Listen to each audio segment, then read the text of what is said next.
Hello everyone, welcome to auto exams. मैं हूं सोनम और आज इस वीडियो में हम कंप्लीट करने वाले हैं आरपीएफ कांस्टेबल भर्ती 2025 के लिए अंतिम प्रहार कवर करने वाले हैं। इस अंतिम प्रहार में हम जीके जीएस के 30 इंपॉर्टेंट और सिलेक्टेड क्वेश्चन लेके आए हैं। तो जितने भी स्टूडेंट आरपीएफ कांस्टेबल भर्ती के लिए प्रिपरेशन कर रहे हैं, आप सभी लोग वीडियो के लास्ट तक बने रहिएगा। आज की सेशन आप सबके लिए वेरी इंपॉर्टेंट हो जाती है। और अगर आप हमारे चैनल पे नया विजिट किए हैं तो प्लीज़ चैनल सब्सक्राइब करिएगा, ऑटो एग्जाम्स को बेल आइकन प्रेस कर लीजिएगा, जिससे कि हमारी वीडियो आपको रेगुलर मिलती रहे, आप अपनी कंटिन्यू प्रिपरेशन करते रहें। चलिए चलते हैं हम प्रश्नों की तरफ। आपका पहला क्वेश्चन यहाँ पे दिया गया है, प्रसिद्ध पंचतंत्र पुस्तक के लेखक कौन हैं? तो राइट आंसर हो जाएगा ऑप्शन डी, विष्णु शर्मा ने पंचतंत्र पुस्तक लिखी है। यह फेमस पुस्तक है, इन्हें आप याद रखेंगे। अगर आपसे पूछा जाए कि विशाख दत्त की पुस्तक का क्या नाम है, तो मुद्रा राक्षस। ठीक है, मुद्रा राक्षस जो पुस्तक है वह विशाख दत्त द्वारा लिखी गई है। अगर पूछा जाए कि महर्षि वेद व्यास ने कौन सी पुस्तक लिखी है, तो महाभारत। महाभारत जो है आपका, यह महर्षि वेद व्यास द्वारा लिखा गया है। अगर आपसे पूछा जाए कौटिल्य जिन्हें हम विष्णुगुप्त या फिर चाणक्य कहते हैं, उन्होंने अर्थशास्त्र पुस्तक लिखी है, यह आप याद रखिएगा। ठीक है, यह सारे इंपॉर्टेंट राइटर हैं। नेक्स्ट देखेंगे हम अगले क्वेश्चन की तरफ। अगला क्वेश्चन पूछा गया है कि संविधान के किस आर्टिकल के अनुसार राष्ट्रपति मृत्युदंड को भी क्षमा करने की शक्ति प्रदान है? तो राष्ट्रपति को मृत्युदंड क्षमा करने की जो शक्ति है वह किस आर्टिकल के अंतर्गत है? तो राइट आंसर हो जाएगा आर्टिकल 72 अनुच्छेद 72, option C is the right answer. अगर आपसे पूछा जाए कि आर्टिकल 52 में क्या है, तो इसमें आपके भारत में एक राष्ट्रपति होगा, यह आर्टिकल 52 में दिया गया है। और आर्टिकल 61 के अनुसार क्या है कि राष्ट्रपति पर महाभियोग लगाने की प्रक्रिया। और आर्टिकल जो 123 है, यहाँ पे राष्ट्रपति जो है वह अध्यादेश जारी करने की शक्ति आपका आर्टिकल 123 तक है। ठीक है, 123 में आपका यह राष्ट्रपति को आपका शक्ति प्रदान है कि वह अध्यादेश जारी कर सके। ठीक है, तो यह सारे आर्टिकल इंपॉर्टेंट ही याद रखना है। नेक्स्ट देखेंगे हम अगले क्वेश्चन की तरफ। अगला क्वेश्चन पूछा गया है कि राष्ट्रीय जनसंख्या दिवस कब मनाया जाता है? आपको पता है कि भारत जो है वह जनसंख्या के मामले में देश का पहला स्थान है। ठीक है, यहाँ पे याद रखना है कि दुनिया का सबसे ज़्यादा जो जनसंख्या वाला आपका देश है वह भारत है। ठीक है, और राष्ट्रीय जनसंख्या दिवस तो आपको पता होना चाहिए, क्योंकि एग्जाम में वेरी इंपॉर्टेंट क्वेश्चन बन सकता है आप सबके लिए, तो आप इन्हें ध्यान रखिएगा। राष्ट्रीय जनसंख्या दिवस हम 11 जुलाई को मनाते हैं। ठीक है, 10 दिसंबर को मानवाधिकार दिवस मनाया जाता है और 29 अगस्त को आपका मनाया जाता है राष्ट्रीय खेल दिवस। ठीक है, और 28 फरवरी को सर सीवी रमन ने रमन इफेक्ट की खोज की थी और उस दिन आपका राष्ट्रीय विज्ञान दिवस मनाया जाता है। तो यह सभी दिवस आपको याद रखने हैं और इस क्वेश्चन का राइट आंसर ऑप्शन बी होगा। नेक्स्ट देखेंगे अगले क्वेश्चन की तरफ। अगला क्वेश्चन है कि भारतीय संविधान में वित्त आयोग का प्रावधान किस अनुच्छेद में उल्लेखित है? तो याद रखना है, वित्त आयोग का जो प्रावधान है वो आर्टिकल 280 के अंतर्गत है। यहाँ पे option C is the right answer. अगर आपसे पूछा जाए कि 110 में क्या है, तो यहाँ पे आपका धन विधेयक दिया है। और अगर आपसे पूछा जाए आर्टिकल 112 में क्या है, तो यहाँ पे वार्षिक वित्तीय विवरण है। क्या है? वार्षिक वित्तीय विवरण का यहाँ पे उल्लेख किया गया है, यह आप याद रखेंगे। ठीक है, नेक्स्ट देखेंगे अगले क्वेश्चन की तरफ। अगला क्वेश्चन है कि निम्नलिखित देशों में से किस देश को यूरोप का भारत कहा जाता है? तो यूरोप का भारत किस कंट्री को कहा जाता है? तो राइट आंसर हो जाएगा आपका इटली। इटली को यूरोप का भारत इसलिए कहा जाता है क्योंकि वह इटली जो है वह भी आपके भारत के जैसा एक कृषि राज्य देश है। ठीक है, कृषि प्रधान देश है, तो इसलिए इसे कहा जाता है इटली। आपका राइट आंसर हो जाएगा। इटली की राजधानी हो जाती है रोम और इटली की मुद्रा हो जाती है यूरो। इटली के वर्तमान में प्राइम मिनिस्टर कौन है? तो जॉर्जिया मेलोनी वर्तमान में इटली की प्राइम मिनिस्टर हैं। ठीक है, अगर आपसे पूछा जाए फिनलैंड को क्या कहता है, इसे झीलों का, ठीक है, झीलों का देश कहा जाता है क्योंकि सबसे ज़्यादा झील आपके फिनलैंड में है। नेक्स्ट देखेंगे हम अगले क्वेश्चन तरफ। अगला क्वेश्चन है कि विश्व प्रसिद्ध केला उत्पादक देश है। तो सबसे ज़्यादा जो आपका केला उत्पादन होता है, दुनिया का विश्व प्रसिद्ध केला उत्पादक देश है आपका अपना भारत। भारत जो है वह केला, दूध, इन दोनों मामले में टॉप पे है। ठीक है, नेक्स्ट देखेंगे हम अगले क्वेश्चन तरफ। अगला क्वेश्चन है कि एशिया में विश्व का सबसे ऊंचा पर्वत शिखर है। तो एशिया की बात की जा रही है, तो एशिया में जो सबसे ज़्यादा विश्व का सबसे ऊंचा पर्वत शिखर है ना, तो वह है आपका mount Everest. Mount Everest is the right answer. Mount Everest को नेपाल में सागर माथा कहा जाता है, वहीं चीन में इसे चोमुलुंगा कहा जाता है। यह दोनों नाम आपको याद रखना है।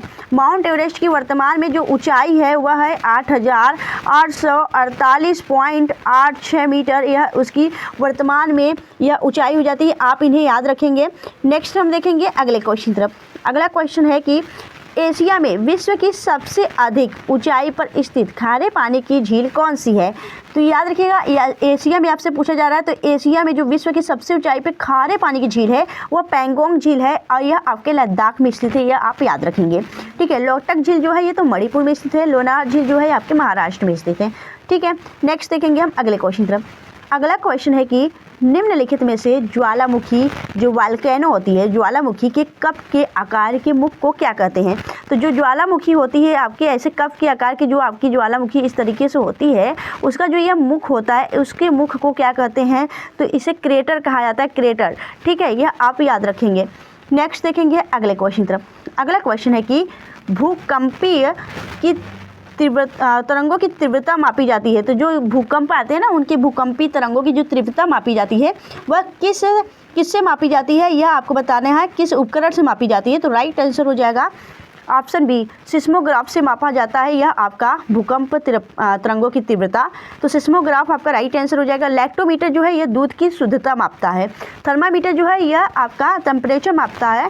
ठीक है, और अगर यहाँ से पूछा जाए कि यह जो आपका फेदोमीटर है यह समुद्र की गहराई मापता है। ठीक है, तो यह सभी आपको याद होने चाहिए। नेक्स्ट देखेंगे अगले क्वेश्चन तरफ। अगला क्वेश्चन है कि निम्न में से फंगस से होने वाली बीमारी नहीं है। तो इनमें से ऐसी कौन सी बीमारी है जो फंगस से नहीं होती है? तो याद रखना है, राइट आंसर हो जाएगा मलेरिया। यह सभी फंगस से होने वाली बीमारी है, दमा, एथलीट फूट और गंजापन। लेकिन जो मलेरिया है यह परजीवी के कारण होती है, परजीवी के कारण होने वाली बीमारी है। तो option D is the right answer. Next देखेंगे हम अगले क्वेश्चन तरफ। अगला क्वेश्चन आपका दिया गया है। अगला क्वेश्चन है कि प्राचीन विक्रमशिला विश्वविद्यालय की स्थापना किसने की थी? तो प्राचीन विक्रमशिला विश्वविद्यालय वर्तमान में कहाँ है? तो यह बिहार में है। यह एक बौद्ध आपका विश्वविद्यालय था, बौद्ध धर्म से संबंधित। इसकी स्थापना पाल वंश के राजा जो शासक थे वह थे धर्मपाल, और धर्मपाल के द्वारा यह विक्रमशिला विश्वविद्यालय की स्थापना कराई गई थी। ठीक है, लेकिन यह 12वीं शताब्दी में बख्तियार खिलजी ने इसे नष्ट कर दिया था, इसकी लाइब्रेरी में आग लगा दी थी। तो यह आप याद रखना है, इस समय यह बस खंडहर ही बचा हुआ है। नेक्स्ट देखेंगे अगले क्वेश्चन तरफ। अगला क्वेश्चन है कि सिंधु सभ्यता में कौन से पशु को विशेष पूजनीय माना जाता था? तो जो सिंधुवासी थे, सिंधु सभ्यता के लोग थे, वह कुबड़ वाले साड़ की पूजा करते थे। कुबड़ वाला साड़ शुभ माना जाता था। नेक्स्ट देखेंगे अगले क्वेश्चन तरफ। अगला क्वेश्चन है कि किस शासक ने गिरनार पर्वत पर स्थित सुदर्शन झील का पुनरुद्धार करवाया? तो राइट आंसर हो जाएगा स्कंदगुप्त। स्कंदगुप्त ने यह गिरनार पर्वत पर स्थित जो सुदर्शन झील है उसका पुनरुद्धार करवाया था। यह आपको याद रखने हैं। ठीक है, अगर आपसे पूछा जाए कि यह जो आपका सुदर्शन झील है यह किसके अभिलेख में उल्लेखित है? तो रुद्रदामन का जो अभिलेख है उसमें इस झील का वर्णन किया गया है, यह भी आप याद रखेंगे।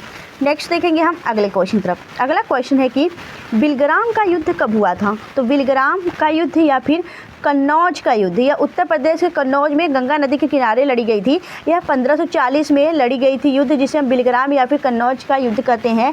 यह किसके बीच लड़ी गई थी? तो आपका मुगल सम्राट हुमायूं, ठीक है, हुमायूं और शेरशाह, ठीक है, शेरशाह सूरी के बीच यह आपकी लड़ाई लड़ी गई थी, जिसमें से शेरशाह सूरी जो था वह विजेता हुआ था, हुमायूं हार गए थे। ठीक है, नेक्स्ट देखेंगे अगले क्वेश्चन तरफ। अगला क्वेश्चन है कि निम्न में से इटाई नामक रोग होता है तो किसके कारण होता है इटाई नामक रोग? तो राइट आंसर हो जाएगा कैडमियम की अधिकता के कारण। कैडमियम की अधिकता से यह आपका इटाई रोग होता है। नेक्स्ट देखेंगे हम अगले क्वेश्चन तरफ। और दोस्तों, अगर आपको वीडियो सच में अच्छी लग रही है, हेल्पफुल लग रही है ना, तो प्लीज़ वीडियो को लाइक और चैनल सब्सक्राइब जरूर करिएगा।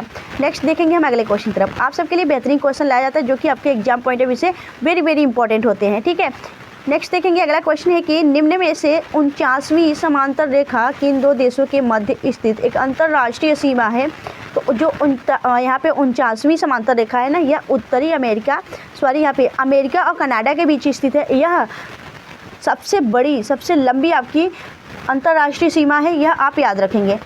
यहाँ पाकिस्तान और अफगानिस्तान के बीच यहाँ पे डुरंड रेखा स्थित है। ठीक है, और उत्तर कोरिया दक्षिण कोरिया के बीच यहाँ पे 38वीं समांतर रेखा स्थित है। ठीक है, और भारत और पाकिस्तान के बीच आपका रेड क्लिफ रेखा स्थित है। यह सभी एक अंतर्राष्ट्रीय सीमा है, तो इन्हें आप याद रखेंगे। नेक्स्ट देखेंगे अगले क्वेश्चन तरफ। अगला क्वेश्चन है कि निम्न में से अंबुजा किसकी राजधानी है?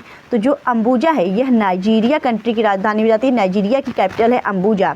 ओमान की राजधानी हो जाती है मस्कट। जर्मनी की राजधानी हो जाती है बर्लिन। और उत्तरी कोरिया की राजधानी हो जाती है प्योंगयांग। ठीक है, यह आपको कैपिटल यहाँ पे कैपिटल और कंट्री दोनों याद रखने हैं, आपसे पूछे जाते हैं एग्जाम में। नेक्स्ट देखेंगे अगले क्वेश्चन तरफ। अगला क्वेश्चन है कि स्त्रियों में पाए जाने वाले ब्रेस्ट कैंसर की जांच करने वाले चिकित्सा विज्ञान की शाखा है। आपने देखा होगा आज की डेट में ब्रेस्ट कैंसर, आपके कई लोगों को भी ब्रेस्ट कैंसर हुआ, जैसे हिना खान की ही अभी ब्रेस्ट कैंसर हुआ था। तो इसकी जो जांच करने वाले चिकित्सा विज्ञान है, किस शाखा के अंतर्गत ब्रेस्ट कैंसर का जांच करेंगे? तो राइट आंसर हो जाएगा मैमोग्राफी। आपके ब्रेस्ट कैंसर का जांच, यहाँ पे ब्रेस्ट जो कैंसर है उसका जांच करने की एक चिकित्सा विज्ञान है, शाखा है, यह आप याद रखेंगे। अगर पूछा जाए कि जो यह न्यूरोलॉजी है इसके अंतर्गत क्या होता है, तो न्यूरोलॉजी के अंतर्गत आपके तंत्रिका तंत्र का अध्ययन किया जाता है। ओडोंटोग्राफी में आपके दांतों का अध्ययन होता है। और जीरोंटोलॉजी जो है इसमें आपके वृद्धावस्था का अध्ययन किया जाता है। नेक्स्ट देखेंगे अगले क्वेश्चन तरफ। अगला क्वेश्चन दिया गया है कि मनुष्य के सौंदर्य के अध्ययन को क्या कहते हैं? तो जो मनुष्य की सुंदरता होती है उसके अध्ययन को कैलोलॉजी कहा जाता है। Option A is the right answer. यहाँ पे जो ऑनिरोलॉजी दिया गया ना, यह स्वप्न के अध्ययन को कहते हैं। स्वप्न के अध्ययन को ऑनिरोलॉजी कहते हैं। वहीं ऑन्कोलॉजी जो है यह कैंसर के अध्ययन को कहते हैं। ठीक है, नेक्स्ट देखेंगे अगले क्वेश्चन तरफ। अगला क्वेश्चन है कि सिनेमा के क्षेत्र में दिए जाने वाला दादा साहब फाल्के पुरस्कार पाने वाली प्रथम महिला हैं। तो दादा साहब फाल्के पुरस्कार उसी को दिया जाता है जो सिनेमा के क्षेत्र में या तो बहुत ज़्यादा योगदान दिया है या सिनेमा क्षेत्र से काफ़ी ज़्यादा जुड़ा हुआ है, तो उसको यह आपका अवार्ड दिया जाता है। तो इस अवार्ड को पाने वाली प्रथम महिला है देविका रानी।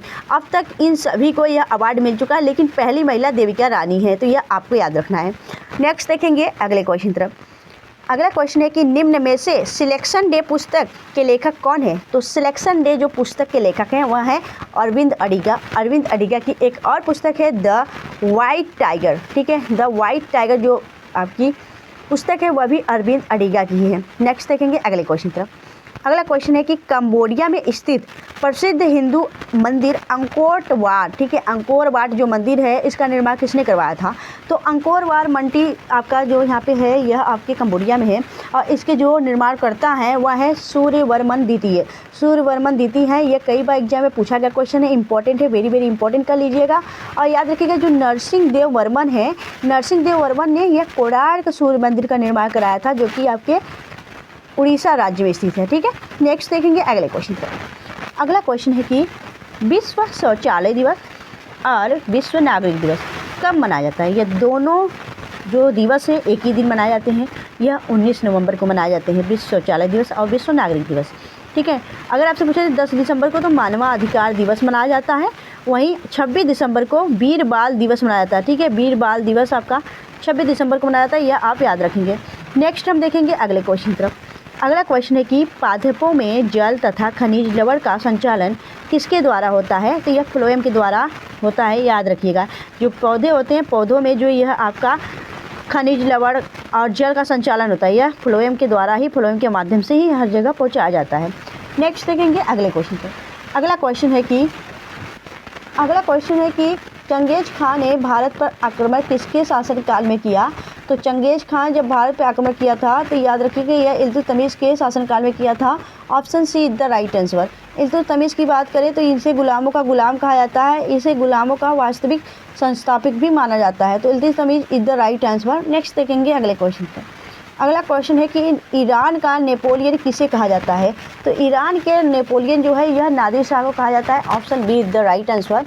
अगर आपसे पूछा जाए कि भारत का नेपोलियन किसे कहा जाता है, तो भारत का जो नेपोलियन है वह आपके समुद्रगुप्त को कहा जाता है। ठीक है, आपसे यह भी पूछा जाता है समुद्रगुप्त कौन सा वाद्य यंत्र बजाता था? तो वीणा बजाता था। इसके सिक्कों पर आपका वीणा बजाते हुए समुद्रगुप्त को दर्शाया गया है, यह भी आप याद रखेंगे। नेक्स्ट देखेंगे अगले क्वेश्चन तरफ। अगला क्वेश्चन है कि दूरी मापने की सबसे बड़ी इकाई क्या है? तो दूरी मापने का जो सबसे बड़ी इकाई है वह हो जाता है parsec. Option B is the right answer. Next देखेंगे अगला क्वेश्चन। पत्तियों का रंग पीला क्यों होता है? तो पत्तियों का रंग मैग्नीशियम के कारण पीला होता है, याद रखना है। और पत्तियों का रंग हरा क्यों होता है? तो क्लोरोफिल की वजह से। ठीक है, हरित लवक की वजह से। ठीक है, नेक्स्ट देखेंगे हम अगले क्वेश्चन से। अगला क्वेश्चन आपका यहाँ पे दिया गया है कि विश्व का सबसे बड़ा मसाला निर्यातक देश कौन सा है। तो मसाला जो सबसे ज़्यादा निर्यातक किया जाता है वह आपके भारत से किया जाता है। भारत जो है सबसे बड़ा आपका मसाला निर्यातक देश है, यह आप याद रखेंगे। तो दोस्तों हमने यहाँ पे 30 आपके जीके जीएस के इंपॉर्टेंट क्वेश्चन कराए हैं। तो यह आज की सेशन आपको कैसी लगी आप हमें कमेंट करके जरूर बताइएगा। अगर सच में आपकी सोनम मैम की मेहनत और यह वीडियो अच्छी लगी हो, हेल्पफुल लगी हो, तो प्लीज़ वीडियो को लाइक करिएगा, चैनल सब्सक्राइब जरूर करिएगा। ऑटो एग्जाम्स को मिलेंगे आपसे नेक्स्ट वीडियो में ऐसी बेस्ट कंटेंट के साथ। तब तक के लिए bye bye and thanks for watching, keep smiling.